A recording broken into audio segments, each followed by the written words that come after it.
नमस्कार, हल्ला बोल टीवी देख रहे हैं आप। मैं हूं आपके साथ प्रियंका। देखिए, एनडीए नेताओं और समर्थकों को लगातार निशाना बनाया जा रहा है। आज ही खगड़िया में बीजेपी के नेता दिलीप कुमार को गोली मार दी गई है। और क्या कुछ हुआ इस दौरान, इसी विषय पे आपको और भी ज्यादा जानकारी देंगे हल्ला बोल टीवी के संपादक दीपक शर्मा। देखिए, आपने जैसा कहा, लगातार निशाना बनाया जा रहा है एनडीए के नेताओं को, कार्यकर्ताओं को, समर्थकों को। कुछ दिनों पहले हमने देखा था कि कैसे जनता दल यूनाइटेड की एक महिला नेता नेत्री को गोली मारी गई थी जी।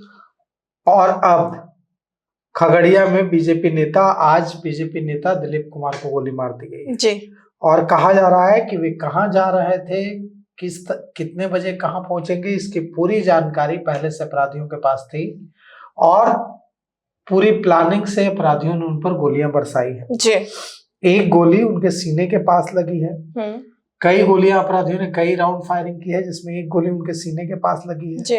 गोली लगने के बाद उन्होंने अपनी पत्नी को फोन किया और अपनी पत्नी को फोन करके कहा कि मुझे किसी ने गोली मार दी है, जल्दी आओ और मुझे बचा लो। आसपास के लोगों ने तुरंत सदर अस्पताल खगड़िया उन्हें पहुंचाया। उनकी हालत बेहद गंभीर है, इसलिए उन्हें बेगूसराय रेफर कर दिया गया। दिलीप कुमार बिशुनपुर मोड़ के पास के त्रिभुवन टोला पुलिया से गुजर रहे थे। त्रिभुवन टोला पुलिया से जैसे ही वे गुजर रहे थे, अपराधियों ने उन्हें गोली मार दी। वो कब त्रिभुवन टोला पुलिया पहुंचेंगे, किसके साथ होंगे, पूरी अकेले होंगे, कहां से आ रहे हैं, किधर जा रहे हैं, ये पूरी जानकारी अपराधियों के पास थी जी। यह उनकी प्लानिंग देखकर साफ पता चलता है। बिल्कुल। अपराधी जैसे ही वे बिशुनपुर मोड़ के पास त्रिभुवन टोला पुलिया से गुजर रहे थे, अपराधियों ने उन पर फायरिंग शुरू कर दी। एक गोली उनके सीने के पास रही।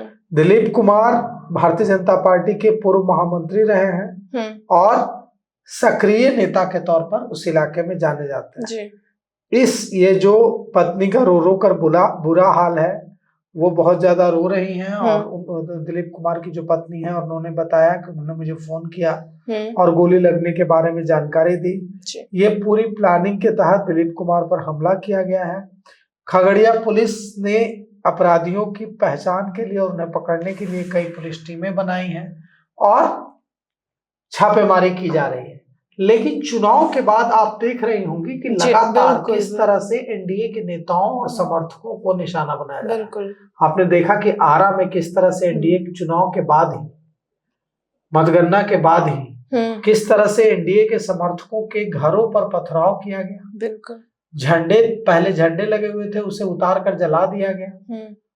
घरों पर पथराव किया गया, भारी संख्या में लोग चोटिल हुए थे। अभी जनता दल यूनाइटेड की एक नेत्री पर हमला किया गया जी। और अब ये भाजपा नेता दिलीप कुमार पर हमला किया गया। ये जो सारी जो घटनाएं हैं जो एनडीए के नेताओं पर हो रही हैं, इसे चुनावी रंजिश से जोड़कर देखा जा रहा है। कहा जा रहा है कि चुनाव में जिनको भी लग रहा है कि सक्रिय होकर काम किया था, उनके खिलाफ प्रतिशोध के लिए जो चीजें हैं, ये जो हमले हैं, ये किए जा रहे हैं और इन सबको इसी रूप से जोड़कर देखा जा रहा है। ऐसे में पुलिस के सामने बड़ी चुनौती होगी कि कैसे ये जो हमले हो रहे हैं राजनीतिक प्रतिशोध में, इनको पुलिस रोके और ऐसा करने में जुटे जो अपराधी हैं, जो पॉलिटिकल लोग हैं, उनको जेल की सलाखों के पीछे भेजें जी। तो सुना आपने, इन सब को लेकर आपकी क्या राय है, हमें कमेंट बॉक्स में बताएं। फिलहाल इस पेशकश में इतना ही। आगे की खबर देखने के लिए बने रहे हल्ला बोल टीवी के साथ। धन्यवाद।